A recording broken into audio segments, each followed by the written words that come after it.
Salut à toi, fidèle auditrice ou fidèle auditeur de Fille Expat. Comme tu as pu le voir dans un précédent bonus, j'ai décidé de transformer mes lives Instagram en fichier audio podcast. Du coup, ce ne sera pas un épisode comme d'habitude. Tout ce que j'ai fait, c'est que j'ai pris l'audio du live Instagram et je te l'ai mis pour toi en podcast si tu n'as pas le temps de regarder le replay. J'espère que ce nouveau bonus te fera plaisir et je te dis à très vite pour un nouvel épisode de Fille Expat. Et au fait, si tu as quelques secondes, n'oublie pas de me laisser 5 étoiles sur Spotify ou Apple Podcast. Tu n'imagines pas à quel point ce petit geste aide à la visibilité du podcast. Allez, à très vite. Merci à tous qui nous disent aussi que c'est mieux, donc ça fait plaisir. N'hésitez pas à nous dire de où vous nous regardez, ça fera plaisir. Vous pouvez nous mettre un petit drapeau ou le nom de votre ville. Moi, je me trouve donc actuellement dans l'État du Michigan, aux États-Unis, chez des amis. Je suis donc Kelly, pour celles qui ne me connaissent pas. Je suis la créatrice et animatrice du podcast Flixpat, qui interroge des femmes expatriées aux quatre coins du monde. Et je vais laisser la parole à Charlotte, qui va également se présenter. Oui, alors enchantée. Bonjour Kelly, moi je te connais déjà un peu du coup maintenant. Moi, pour ceux qui ne me connaissent pas, c'est Charlotte. Je suis actuellement à Saint-Pétersbourg en Floride, mais je vais pas tarder à retourner sur Los Angeles, qui est de là où je viens à la base. Et j'ai fait récemment un road trip de 1 an à travers les États-Unis. Et voilà. Et du coup, c'est pas le sujet du jour, mais voilà, c'est récemment ce que j'ai fait. Donc je change de maison toutes les semaines pour le moment. C'est clair. C'est trop drôle parce que justement, à chaque fois qu'elle changeait de maison, elle écoutait les podcasts de Fille Expat. Donc, on est C'est rentrés ça. en contact l'une et l'autre. On est toutes les deux des grandes amoureuses des États-Unis. Donc, je vois qu'on a la Laponie, la Lanzarote, les États-Unis, le Canada. Avec plaisir. Et ben écoute, c'est trop bien. Eh ben, ça fait plaisir de voir que vous êtes nombreux à nous rejoindre. Donc aujourd'hui, le thème du live, pour ceux qui ne le savent peut-être pas encore, c'est que donc même si Charlotte a fait des super road trips, vous pouvez aller voir ses vidéos YouTube qui sont géniales. Moi, j'avais envie de parler d'elle aujourd'hui parce qu'en fait, elle a pu accomplir un rêve professionnel qui était danseuse de cabaret. Et en fait, j'ai envie qu'elle nous raconte justement comment l'expatriation lui a permis d'en arriver là, parce qu'en général, on parle souvent du conjoint suiveur, mais pas forcément sur le côté positif des choses. Et elle, justement, c'est une success story, comme on dit. Donc, du coup, Charlotte, si tu veux bien, alors, est-ce que tu as travaillé ou c'était son travail? Je ne sais pas, super Je road pense que trip. Ah, Je pense que c'était le je pense retrait. Non, j'ai pas travaillé. Mon chéri a travaillé à distance tout le long, mais moi, du coup, je devais m'occuper de ma fille, donc j'ai pas travaillé. qu'elle avait bien travaillé avant déjà, donc elle méritait le petit break. Et puis de toute façon, trouver une maison toutes les semaines, c'est du boulot quand on doit tout le temps changer. C'est ça. C'est un travail à temps plein. Mais du coup, est-ce que tu pourrais nous dire qui tu étais avant que tout ça démarre, quand tu étais encore en France? Qui étais-tu? Quel était ton background? Et comment tu en es arrivé à t'expatrier une première fois et où est-ce que c'était? Alors, on va dire que j'étais une campagnarde plutôt timide. Alors, je viens de Franche-Comté. J'ai toujours fait de la danse mais en passion, c'est-à-dire que j'étais dans une toute petite école de danse de village, la gymnastique, un petit club de village. Donc voilà, j'ai fait ma petite vie française, franc-comtoise. Et j'ai fait des études du coup d'éducatrice de jeunes enfants, ce qui veut dire travailler dans les crèches. À la base, je travaillais dans les crèches. Et voilà, j'ai toujours dansé à côté, mais comme tout le monde, en passion, mais jamais professionnellement ou quoi que ce soit. C'était vraiment juste danser, et c'était ma petite bulle d'oxygène, de tout. Et jamais dans ma tête, j'ai imaginé voyager. Voilà, je parlais pas du tout anglais et pour moi c'était la France et mes parents partaient pas vraiment en vacances beaucoup, donc j'étais à une maison de vacances dans le Jura, donc j'allais pas très loin, donc non, j'ai pas du tout l'esprit voyageur, pas du tout. Et là, tu as fait la rencontre de Gérald. C'est ça. Et là, du coup, j'ai rencontré, ouais, c'est ça, j'ai rencontré Monique qui est maintenant mon mari. J'étais jeune, j'avais 19 ans et c'était aussi un petit jeune du même village, on va dire, donc je suis pas cherchée très loin. Sauf que lui avait un peu plus d'ambition que moi parce qu'il rêvait de partir au Japon et pour étudier le japonais. Donc c'était son but. Donc il a fait ingénieur et il a fait un stage au Japon pendant 1 an. Et suite à ça, ça lui a donné vraiment envie de voyager. Donc il a postulé dès qu'il a eu son diplôme. En fait, on s'est installé ensemble à Annecy et on va dire que la vie à Annecy et moi, dans mon travail d'éducatrice de jeunes enfants, ça me plaisait pas en fait vraiment. Et donc, il a postulé directement pour un poste dans une boîte alors c'était à New York à la base, mais finalement ça a été en Australie, à Canberra en Australie. Voilà, donc du coup c'est comme ça que tout a commencé. Et moi je l'ai suivi bien sûr. Parce que du coup, tu nous disais que tu avais, enfin, tu parlais pas anglais, tu avais un peu cette peur, mais tu avais été quand même le rejoindre quelque temps au Japon. Est-ce que ça t'avait permis un peu de débloquer quelques blocages? Ouais, alors oui, bah, alors moi c'était mon stress intense hein, parce que quand lui il a été au Japon pendant un an, du coup moi j'ai travaillé au Club Med. J'ai essayé d'apprendre un peu l'anglais, mais bon, c'est pas au Club Med qu'on apprend l'anglais, pour être honnête. C'est on travaille trop et voilà. Donc j'avais peur parce que je devais en effet le rejoindre pendant 3 mois, sauf que j'avais jamais pris l'avion et prendre l'avion directement toute seule en passant par Paris, puisque moi il faut que je monte à Paris et aller jusqu'au Japon, qui est pas non plus un vol petit, on va dire. C'était très stressant. Donc heureusement, je me chercher à l'aéroport. Tout s'est bien passé et c'était ma première expérience de voyage. Donc pour le coup, c'était très dépaysant puisque bon, le Japon, c'est voilà, c'est l'opposé de ce qu'on peut connaître. Donc étonnamment, vraiment en fait, j'ai adoré. Je suis vraiment tombée amoureuse du Japon alors qu'à la base, c'était pas du tout un endroit qui m'intéressait et qui m'attirait. Et bah du coup, j'ai trouvé ça génial et on va dire que c'était ma première aperçu du voyage et c'était plutôt positif. Trop bien. Et du coup, quitte à aller vivre sur une île, tu t'es dit, allez, l'Australie, c'est beaucoup plus Ouais, grand, ouais. il fait Alors, beaucoup plus l'Australie, chaud. c'est pareil, enfin, moi, encore une fois, comme j'avais pas l'idée de voyager, j'avais pas un pays en particulier où je voulais aller, ou peut-être, à la limite, moi, j'aurais fait plutôt du volontariat en Afrique, quitte à partir quelque part. Mais bon, du coup, bah, l'Australie, voilà, c'était très long, mais le visa qu'il avait à ce moment-là, ça s'appelle un VIE, VIE, Volontariat International Entreprise. Ce qui est que, en fait, les gouvernements français envoient des jeunes ingénieurs diplômés dans des boîtes françaises et elles payent une partie de leur salaire. Ça permet d'envoyer des jeunes diplômés plus facilement à l'étranger et l'idée, c'est qu'ils reviennent en France et ramènent le savoir. Donc, c'est une période limitée et nous, on partait pour 18 mois. Donc, moi, dans ma tête, c'était 18 mois. Voilà. Au moins, j'avais une date de fin, donc c'était 18 mois. Si ça me plaît pas, je rentre et on n'en parle plus, quoi. Mhm.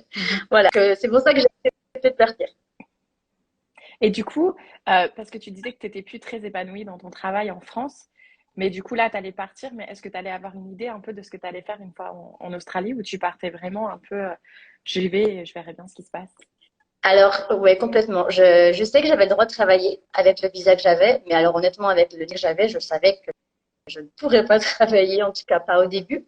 Donc, non, j'avais vraiment aucune idée. Je savais juste que voilà, la routine dans laquelle je me plaisait pas. J'avais pas d'autres trucs vraiment en France ou ailleurs. Donc, je me suis dit, bon, bah voilà, autant tenter, on verra bien et on verra bien ce qui se passe, quoi. Ok. Si on regarde et qui ont déjà fait ça, de partir comme ça et sans savoir exactement ce qui allait se passer, n'hésitez pas à nous dire peut-être où est-ce que vous êtes parti, ça pourrait être intéressant. Et du coup, ce premier saut vers l'inconnu en Australie, raconte-nous comment ça s'est passé. C'était pas évident parce que bon, voilà, l'australien, c'est en plus que l'anglais, c'est difficile, mais alors l'accent australien, c'est encore une étape au-dessus. Donc, Tu m'étonnes. quand je suis arrivée les premiers mois, voilà, je comprenais rien. Faut être honnête, hein. Donc, je pouvais juste faire mes courses et je lisais le chiffre que j'avais à payer sur la caisse, parce que je comprenais pas ce que me disaient les gens. Quand je voulais aller commander à boire, j'ai demandé à Jérémy de le faire, en fait. Et à un moment donné, il m'a dit, mais ça va pas être possible, en fait. On va dire assez dur avec moi, mais il a totalement raison. C'est-à-dire que je parlais en français avec lui à la maison, il avait quelques collègues qui étaient français, donc je me suis dit, ben, à un moment donné, si je veux aller, il faut que j'y aille, quoi. Donc en fait, je suis passée par la danse, du coup, pour y arriver. C'est-à-dire que je me suis inscrite dans un club de salsa, donc j'avais jamais dansé à la salsa, mais voilà. Et en allant dans le cours, alors là, c'est immersion totale parce que tu dois apprendre les nouveaux plats, les nouveaux pas de salsa. Les noms des pas Ouais, tu sont en m'étonnes. espagnol. Je te parle en anglais, de la musique espagnole. Donc, Waouh. là, ça a été assez intense pour mon cerveau, on va dire. Mais je me suis mis tout de suite dedans. Donc voilà, j'avais des facilités en danse, donc j'ai appris assez régulièrement, assez vite, on va dire. Et je me suis retrouvée tout de suite invitée dans les soirées du club où j'ai rencontré des Australiens. Ils ont été très patients avec moi. Voilà, mais les premiers jours, c'est vrai, où je rentrais à la maison, je dormais à 7 heures du soir parce que mon cerveau avait grillé, quoi. Enfin, j'avais trop d'informations entre la musique, l'anglais, c'était très intense et tous les soirs, je marquais sur mon petit cahier tous les nouveaux mots que j'avais appris dans la journée. Et tous les soirs, je relisais mes mots.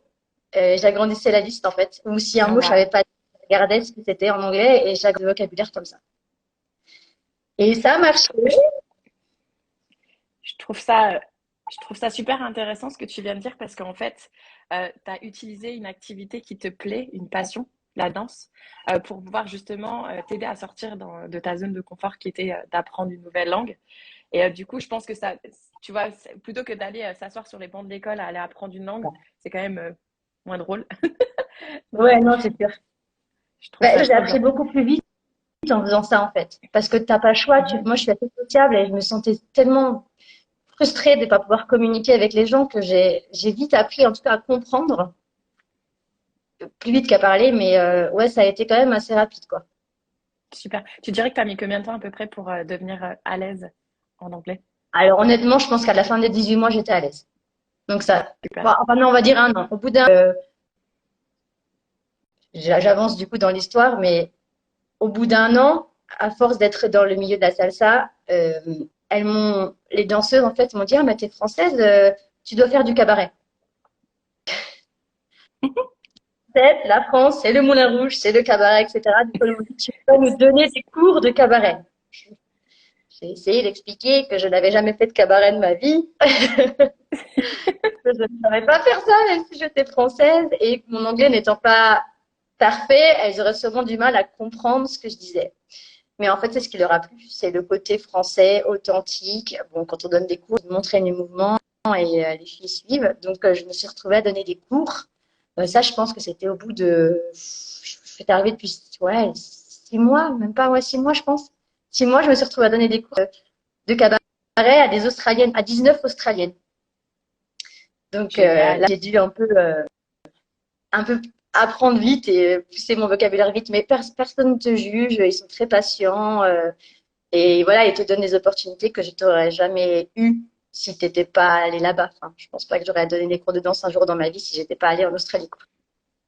Ah, franchement, c'est génial parce qu'en fait, tu dis en 6 mois, c'est énorme le bond que tu as fait en termes d'évolution. Ah oui. Et tu te dis, enfin, ça, si tu étais resté en France, je sais pas, ça aurait peut-être pris 10 ans.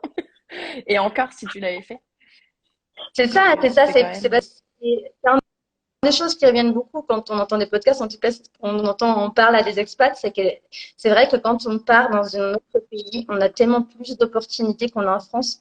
Parce qu'en France, on est vraiment réglé par les diplômes, l'expérience. Tu dois rester dans le cadre dans lequel tu as fait tes études. C'est très difficile de changer de travail. Il faut que tu repasses une formation, etc. En France, jamais tu pourrais être prof de danse sans diplôme. Bon, quoique la salsa, ça commence à être un peu démocratisé, mais je suis pas une danseuse de salsa magnifique. Et en France, il y en a des bien meilleurs. Et j'aurais pas été apte à donner des classes. Et là, je l'ai donné des classes sans prétention. C'était vraiment, si Mhm. les gens veulent, ils restent. S'ils ne restent pas, j'arrête. Voilà, c'est ta chance en fait. J'ai tenté, ils m'ont fait confiance, j'ai pris confiance et du coup, j'ai pu faire des choses que je n'aurais jamais pu faire. Trop bien.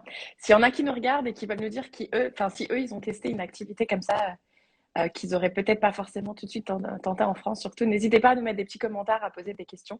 On veut que ce dialogue soit aussi interactif avec vous, donc n'hésitez pas. Et donc, je sais qu'ensuite, après l'Australie, après les 10 mois, ça s'est terminé. Quelle a été la suite? Alors après les 18 mois, bah, il y avait une question, c'est-à-dire que la boîte dans laquelle Jérémy était lui a offert de rester sur place. Honnêtement, on a vraiment, vraiment, vraiment adoré l'Australie. Mais après, faut être honnête, voilà, c'est 27 heures de vol. Nous, c'était Canberra en plus, donc c'est pas la capitale. Donc, on avait 3 heures de bus après Sydney. Euh, donc, ça fait 32 heures de voyage en tout. Et bon, les billets, c'est 2700 euros par personne. Donc, faut être honnête, nous, on est rentré une fois. En tout, ça a duré 2 ans, mais on est rentré une fois en 2 ans. Et on connaissait beaucoup d'expatriés là-bas qui avaient des familles. Ils rentraient tous les 3 ans, quoi, parce que c'était pas possible au niveau du budget. Donc, on s'est dit non, on veut pas rester ici. C'est trop loin de la famille. Après, il m'a dit, bah, du coup, on rentre. Et moi, j'ai dit, bah, ça dépend, on peut aller où? Parce que du coup, j'ai pris le goût au voyage. Et est-ce que je vais pouvoir continuer à faire mes cours de danse en France? Bah, alors, je me suis pas posé la question. Honnêtement, c'est rigolo parce que je me suis pas du tout posé la question du retour en France. Pour moi, c'était je voyais ça comme un retour. Voilà, c'était une expérience, mais ça aurait pu s'arrêter là. Voilà. Mais j'avais Mhm. envie de découvrir plus du monde, finalement. Et donc, quelle destination vous avez choisie ou quelle est la destination qui vous a choisi peut-être? Ouais, bah alors, il y en a eu beaucoup au début parce qu'il y a eu beaucoup de rebondissements. Au départ, en fait, comme Jérémy parlait japonais, ils avaient un siège au Japon, donc ils étaient prêts à nous envoyer au Japon. Moi, perso, j'ai adoré le Japon. Jérémy aussi. Donc, au départ, on a dit oui. Et je sais pas, au moment où il y a eu Fukushima. Donc, voilà, c'était pas le meilleur moment pour aller au Japon, à Tokyo. Donc, on s'est dit que c'était un petit peu risqué, un peu trop par rapport à Fukushima. Donc, ils nous ont proposé d'aller en Corée du Sud, à Séoul, pour pouvoir faire des déplacements. On avait dit oui pour la Corée du Sud. Ouais, on avait dit oui.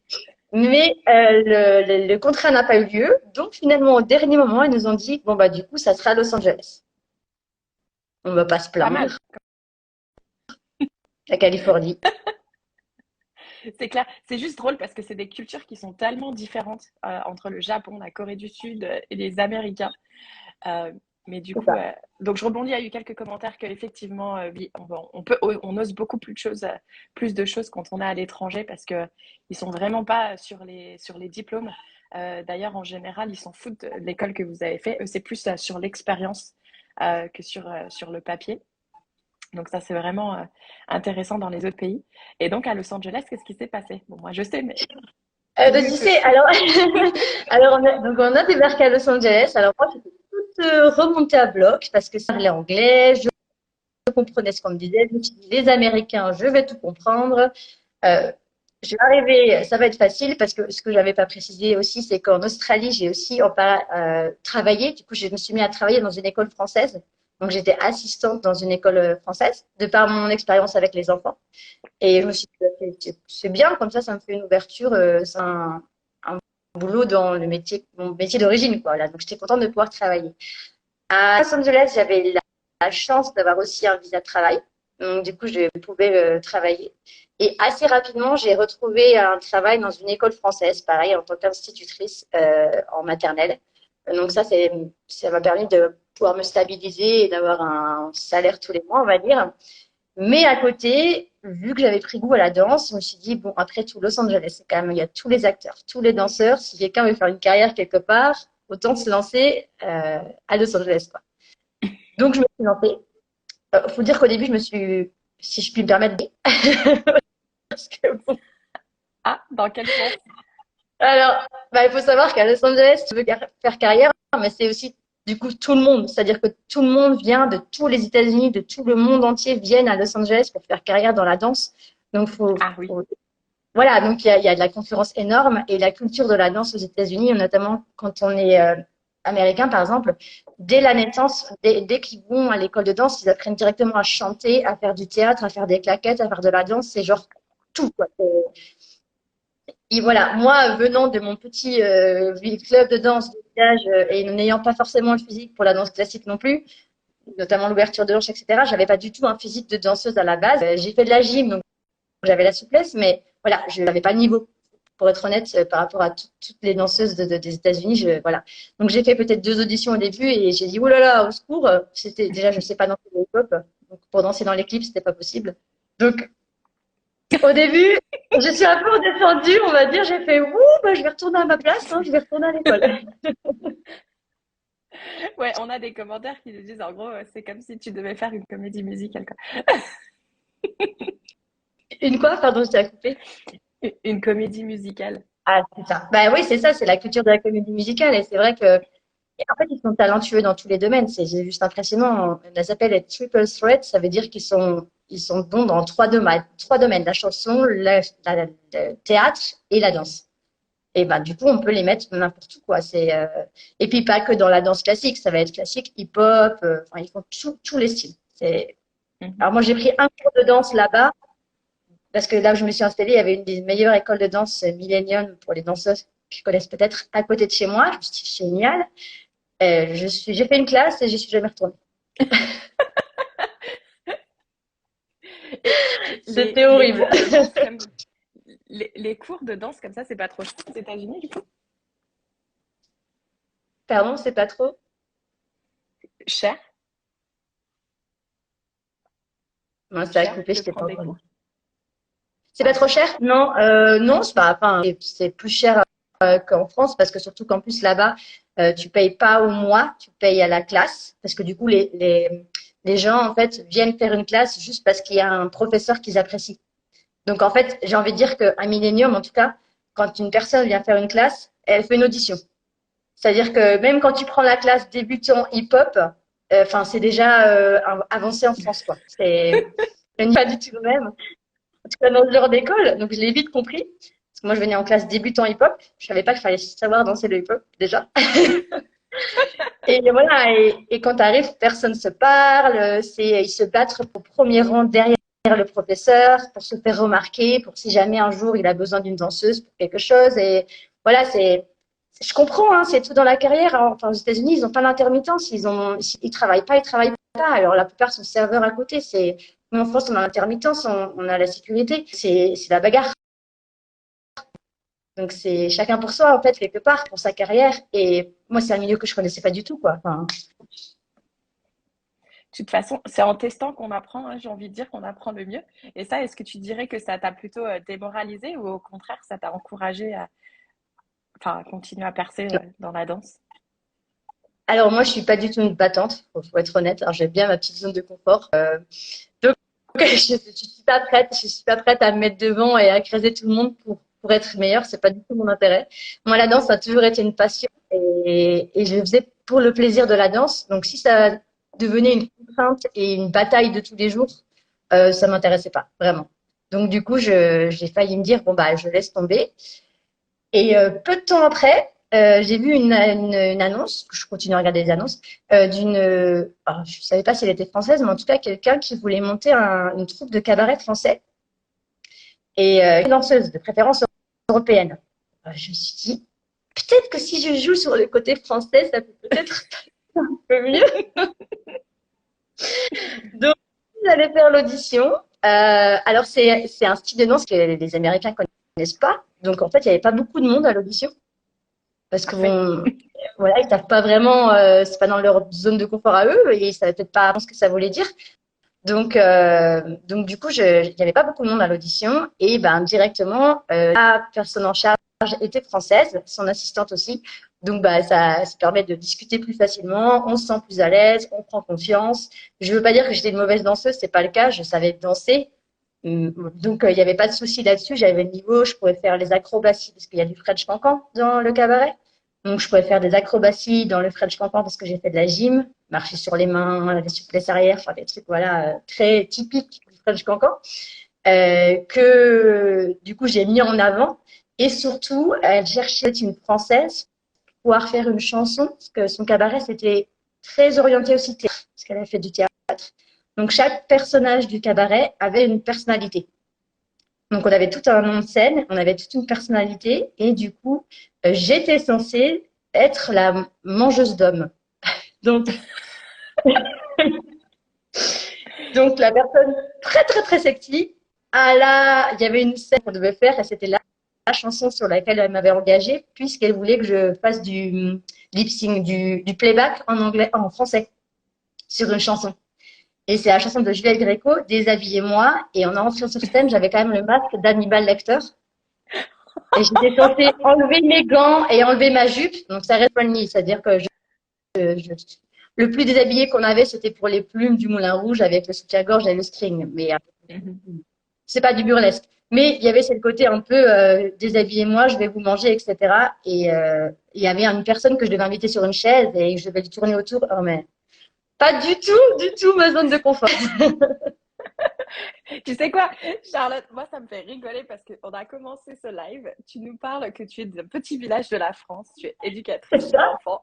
Et, et quelques années plus tard, tu es en train de faire mangeuse d'hommes sur, c'est ça, sur une scène de exactement. chant civil. Il s'est passé quelque chose là pendant les années, je sais pas, mais C'est clair. J'ai un commentaire qui dit ceux qui arrivent sur le live maintenant, ils doivent rien c'est comprendre, ça. c'est clair. Ils se disent, mais c'est qui? En fait, voilà, ouais, pour ceux qui nous rejoignent maintenant, d'ailleurs, je vois que c'est States ne peut pas rester, mais il C'est sera ça. disponible en Ouais. replay. Euh, oui, le but du live, c'est vraiment de montrer que Charlotte, qui était donc conjoint suiveur, elle a essayé de percer dans une passion qui était la danse, c'était pas du tout possible en France. Et là, elle s'est donné cette chance de pouvoir faire ça à l'étranger et ça a bien marché pour elle. Et ouais, j'ai un commentaire qui dit on demande à voir, moi aussi j'aimerais bien voir une Ouais, photo de toi. je pourrais retrouver une photo, mais faut vous regarder 2 ans plus tard, pas quand j'ai commencé au cabaret. Mais est-ce que tu te souviens de ce moment où justement tu as dû monter sur scène et tout ça? Enfin, c'était pas super stressant. Ah ben si, non, mais moi, je savais plus quoi faire, hein, parce que, bah, en plus, du coup, étant censée être la mangeuse d'hommes, pendant l'audition, il y avait une partie où on apprenait une chorégraphie et une partie un peu plus impro où elle demandait à chacun de faire une petite scénette en fonction du personnage qu'elle imaginait pour elle. Donc, m'imaginant la mangeuse d'hommes, elle avait demandé à son chorégraphe d'être à une table de bar et moi, elle m'a mis de la musique, elle m'a juste dit, tu rentres et tu me dragues. Je dois parler, je dois danser, je te le prends. Donc, je l'ai dragué en dansant à ma manière, un peu con, je Excellent. dois avouer. Et avec le recul, j'ai revu cette vidéo et je me suis dit, oh mon Dieu, mon Dieu, mon Dieu. C'était voilà la franc-comtoise qui drague quelqu'un dans un bar et qui n'a jamais dragué de sa vie. Et c'est ce Et que j'allais dire, toi qui avec ton copain depuis que tu as 19 ans, en plus, la voilà. première En plus, image. voilà, j'ai avec quelqu'un qui a l'habitude de draguer d'autres personnes. De... On a beaucoup de. Je sais pas J'adore si ces tu petits vois les vols commentaires, commentaires. mais on a beaucoup de personnes. Ouais, tu les vois, cool. Et t'as l'air de faire rire tout le monde, donc ça c'est cool. C'est le but Et de voilà, live la aussi, situation est à ce c'est moment-là. vous de. Mais ce qui est important aussi, en fait, on parle de cette histoire parce qu'au final, donc tu as quand même réussi à percer hein, à Los Oui. Angeles. Franchement, bravo à toi. Mais du coup, est-ce que tu peux aussi me dire, à partir de là, qu'est-ce qui s'est passé? Parce que la Ah prochaine ouais, étape, elle est aussi tout intéressante. ouais. Alors, ça a commencé comme ça. Bon, elle m'a recrutée. On avait un show à venir assez proche et j'ai compris que c'était pas mon rôle, en fait, la mangeuse d'hommes. Donc, elle a gardé ce rôle-là pour elle et elle m'a mis dans un rôle qui était plus adapté pour moi, qui était plus le côté un peu maladroit et gauche et un peu comique et sexy sans le vouloir. Donc, ça m'allait très bien. Et elle avait un show à venir et du coup, son assistante, en fait, a quitté la compagnie. Et donc, elle était toute seule. Elle avait besoin d'aide pour faire des costumes, etc. Elle avait besoin d'aide pour beaucoup de choses. Et moi, j'étais pas du tout manuelle. Je n'avais jamais fait de costume de ma vie. Je me suis retrouvée, vu que je travaillais pas beaucoup à ce moment-là et que j'étais française, je lui ai proposé de l'aider. On s'est retrouvés à faire des costumes ensemble. Voilà, ça a bien avancé. J'ai appris beaucoup de choses, la gestion du cabaret, etc. Elle m'a appris des styles cabaret que je ne connaissais pas. On a commencé le show et là, ça a commencé et c'est parti. J'étais une des danseuses principales de la compagnie et on a eu 2 shows. Et tout ça pendant à peu près, je dirais, alors j'ai commencé, j'avais 28 ans, donc c'est assez pour commencer une carrière de danseuse. Et j'ai dansé jusqu'à 2 ans, jusqu'à ce que j'ai ma fille en fait. Super. Mais c'est trop bien justement c'est bien de se dire, enfin, quand on est à l'étranger, peu importe là, on peut tenter des choses, se reconvertir. Et est-ce que toi, du coup, tu avais une pression financière ou est-ce que tu étais payé Alors, correctement pour faire ce travail? Alors, c'est un des avantages dont justement on entend parler aussi beaucoup, c'est que, j'avais un permis de travail, ce qui me permettait de travailler, ce qui n'est pas forcément toujours le cas quand on est conjoint suiveur. Et deux, en effet, quand on part à l'étranger, c'est un peu un deal avec son mari qu'on sait qu'à un moment donné, moi je savais, je suis très indépendante et j'ai eu beaucoup de mal avec ça, mais quand je suis arrivée aux États-Unis, comme en Australie d'ailleurs, je savais que je n'aurais pas du travail tout de suite. Donc, moi, mon but, c'était d'en chercher. Maintenant, on était d'accord, en accord avec mon mari que ce serait lui le revenu principal et il assumerait en gros pour nous deux, quoi. Après, j'aurais pu rester sans travailler, hein, on aurait pu assumer. Bon, c'est pas mon caractère. Donc, tout de suite, j'ai retrouvé un travail dans l'école. Donc, ça m'a amené un revenu assuré la semaine. Et le cabaret, c'était le week-end, les soirs de semaine, quelquefois, ou le week-end. Donc, c'était un revenu complémentaire. Après, on était payé très correctement au prix d'un spectacle, on va dire, américain, voilà, de danseuse professionnelle, vraiment. Mais c'était un petit plus, voilà. Donc, je pouvais me permettre, je mettais aussi beaucoup de temps et d'investissement dans la compagnie avec elle, puisque je l'aidais en tant qu'assistante. Comme c'était le début, on n'est pas toujours forcément payé, puisque ce que tu veux, c'est faire grandir la compagnie. Donc, voilà. Mais j'avais ce soutien financier derrière qui m'a permis aussi de tenter ma chance dans autre chose. Ça, c'est sûr. Génial. Et donc ensuite, je vois que tu Alors, n'as pas repris après. Attention, il y a une suite à l'histoire. tu n'avais repris après. Alors bon, du coup, j'ai dansé pendant longtemps. Juste pour donner des exemples, c'est vrai qu'on a fait des trucs que je ne sais même pas comment on a fait ça. J'aurais jamais fait ça. On dernièrement, on avait dansé pour la Oscar Party de Madonna. Donc, on savait qu'on était invité chez quelqu'un de star. On ne savait pas qui. Et bon, bah, bon, faut Oh, tenir quand même. Je me tiens pas spécialement au courant de ce qui se passe dans le milieu du cinéma, etc. Même si j'étais à Los Angeles, que j'aurais pu, ça m'intéresse pas trop. Donc, je connais pas trop le nom des acteurs. Mais dans la compagnie, il y avait beaucoup de filles qui étaient américaines aussi. Alors, bah, quand on a lancé le cancan, dans le cancan, il y a des interactions. On vient s'asseoir avec les gens, on repart danser, etc. Euh, moi, je suis assez sociable et en plus, comme je parle français, elle me mettait en avant pour aller voir les gens parce que ça faisait encore plus français quand je leur parlais en français. Et j'ai parlé à Matt Damon, j'ai parlé je sais trop plus, j'hallucine. Matt Damon, bah, je sais plus, je peux plus vous dire les noms malheureusement parce que le problème, c'est qu'en fait, je ne les ai pas reconnus, moi. Je, comme je ne Oh connais pas non, Matt t'aurais Damon, pas j'ai eu reconnu. Brad Pitt. Ouais, alors j'ai pas eu Brad Pitt, je m'en serais retenue, j'aurais retenu quand même celui-là. Mais Madame, je l'ai reconnue, mais voilà, on a passé le public, on a vu des gens, et moi, après, les filles m'ont dit, oh, t'as vu, t'as discuté avec telle personne, j'étais là, ah bon? Et elle a joué dans Superman. J'adore. C'est trop fort. Et j'ai envie de rebondir ce que tu viens de dire parce que j'ai eu un podcast de Bertie qui était partie en stage en Allemagne et elle a eu la même situation où elle s'est retrouvée aussi avec des personnes de très haute couture alors que c'était pas du tout son domaine. Elle n'avait pas du tout fait d'études dans la couture.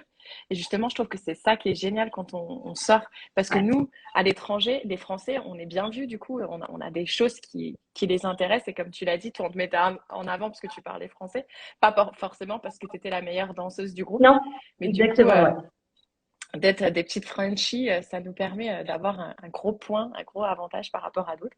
Donc ça, c'est à surtout pas négliger. Il faut surtout pas le voir comme une faiblesse. Bien au contraire, c'est un gros avantage dans de nombreux pays d'être français. Donc c'est la chance qu'on a d'avoir un passeport français. Et donc ensuite, vous êtes rentré en France. Ouais, alors du coup, après, je suis rentrée. Bah, alors du coup, non, bah, dans l'idée, mon chéri, pendant tout ce temps-là, en fait, depuis l'Australie, il travaillait pour la même boîte. Et il en a eu un petit peu marre. Et du coup, il a voulu changer. Et on s'est dit, bah, est-ce que c'est pas le moment de faire en France? Parce qu'à la base, le but, c'était pas de vivre à l'étranger, mais ça faisait quand même déjà entre l'Australie 2 ans, plus la Californie 4 ans. Ça faisait quand même un bout de temps qu'on était à l'étranger. Donc, on a essayé. On est rentré, on s'est installé à Bordeaux. Euh, et, euh, et bah, ça clôture un peu ce qui s'est passé pour moi, c'est-à-dire que oui, j'étais devenue professionnelle, danseuse professionnelle aux États-Unis, mais comme je le disais, j'étais dans un domaine très spécialisé, donc je me disais que c'était pour cette raison que j'avais le droit, si je puis dire, de monter sur scène sans être magnifique. Et en rentrant en France, je me suis dit, bah voilà, bah, si je rentre en France, je vais postuler dans un cabaret français. Et pour le coup, si je l'ai, c'est que je suis vraiment une danseuse professionnelle pour moi. C'était vraiment, ça veut dire que j'ai le niveau et que j'ai pris confiance et j'ai assez évolué pour me dire que maintenant je mérite le titre de danseuse professionnelle. C'était genre un gros point pour moi, pour la confiance en soi, etc. Et en arrivant à Bordeaux, j'ai postulé à un cabaret qui s'appelle le Grain de Folie, donc dans Bordeaux. C'est un des cabarets qui est fixe qu'elle a. Et j'ai fait 2 ans chez eux. Donc j'ai été prise et j'ai dansé pendant deux Génial. ans chez eux. Et donc, j'étais intermittente, j'étais une vraie danseuse professionnelle en France, reconnue. Et jamais dans ma tête, j'ai cru qu'un jour, ça allait pouvoir arriver, quoi. Jamais. C'est incroyable. Donc, tu es partie de ton village en France pour aller faire des cours de salsa que tu n'avais jamais fait en Australie, En Australie. pour finir dans un cabaret à Los Angeles et ensuite à être 2 ans danseuse professionnelle en France, à Bordeaux. Donc, pour tous celles et ceux qui sont avec nous ou ceux qui verront en replay, enfin, moi, je trouve ça excellent et c'est pour ça qu'on avait envie de partager cette expérience avec vous parce que du coup, partir à l'étranger, ça peut vraiment vous ouvrir des portes enfin, inimaginables. Le tout, c'est d'oser sortir de sa zone de confort. Et aussi, ce qui est intéressant dans ton parcours, c'est que toi, tu n'as pas vu enfin, l'étiquette de conjoint subvers comme, pas comme une étiquette plutôt négative, mais au contraire, tu as saisi cette opportunité de pouvoir tester des choses. Et ça, je trouve ça génial. Tu as plein de commentaires qui applaudissent, qui disent bravo, super parcours, que tu es la meilleure, etc. Donc, Alors là, effectivement, d'ailleurs, je tiens à dire que c'est mon chéri, donc pas très justifié. non, vous êtes très bien ensemble. Mais ton parcours, il est incroyable. Et c'est vrai que du coup, tu parles souvent de ton road trip, etc. Mais on ne connaît pas un peu qui était Charlotte avant d'en arriver là où elle est aujourd'hui. Et je trouve que tu as un parcours qui est vraiment très remarquable.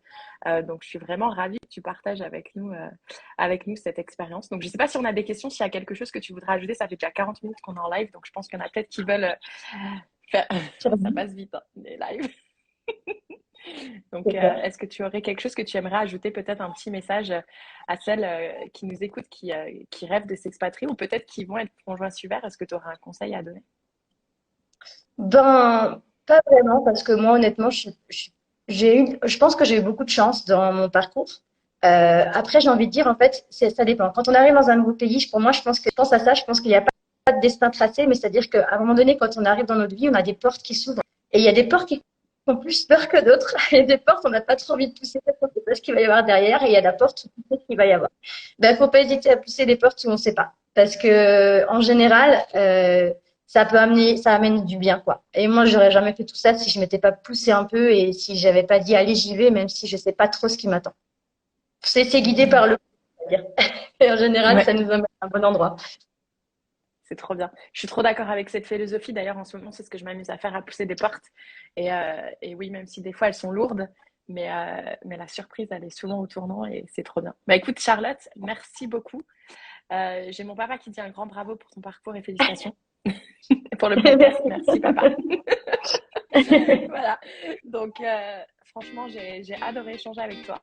Et de toute façon, on va essayer de se retrouver quelque part aux États-Unis très rapidement. En tout cas, 2022, c'est sûr. Ça marche.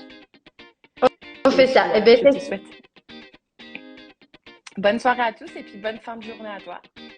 merci encore, merci pour l'invitation et bonne soirée à tous et plein de bisous et plein de bonnes ondes positives. Merci, gros bisous. Ciao, ciao.